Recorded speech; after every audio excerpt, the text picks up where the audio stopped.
আপনি কি জানেন বাংলাদেশে অসুস্থ মানুষের জন্য যে মাছ রান্না করা হয়, যে মাছকে আমরা পুষ্টিকর বা সুস্বাদু বলে জানি, সেই মাছকেই যুক্তরাষ্ট্রের অনেক রাজ্যে দেখলেই বলা হয় মেরে ফেলুন।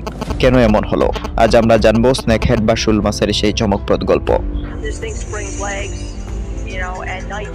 আমাদের দেশে পরিচিত শুল মাছ হিসেবে যার বৈজ্ঞানিক নাম চেন্না স্টেরিটা, এটি স্নেকহেড পরিবারের একটি মাছ, কিন্তু যুক্তরাষ্ট্রে আলোচনায় আসে বিশেষ করে আরেক প্রজাতি চেন্না আরগাস।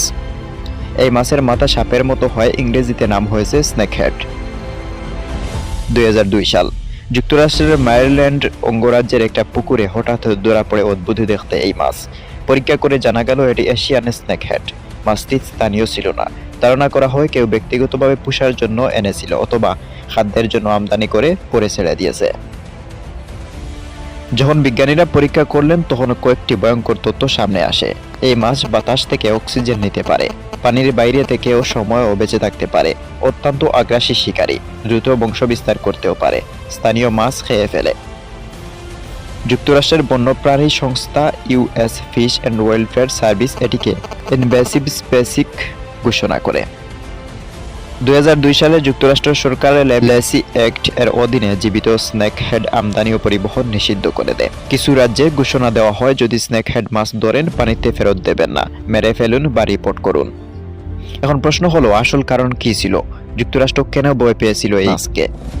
প্রথম কারণ হচ্ছে পরিবেশগত সমস্যা। স্নেকহেড স্থানীয় বাস্তুতন্ত্রের অংশ ছিল না, তাই এটি স্থানীয় মাছের উপর ভয়াবহ প্রভাব ফেলতে পারত।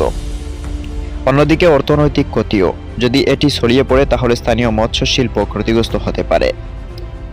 এছাড়াও এটি কাদা, পানি, কম অক্সিজেন সব জায়গায় টিকে থাকতে পারে। কিন্তু বাংলাদেশে তো সমস্যা হয় না, কারণ বাংলাদেশ, ভারত ও দক্ষিণ এশিয়া স্নেকহেড স্বাভাবিকভাবেই পাওয়া যায়। এখানে একটি বাস্তুতন্ত্রের অংশ। প্রাকৃতিক শত্রু আছে, পরিবেশের ভারসাম্য নষ্ট করে না। বরং স্নেকহেড পুষ্টিকর, প্রোটিন সমৃদ্ধ, বাজারে উচ্চ মূল্য, রোগীদের জন্য উপকারী বলেও পরিচিত।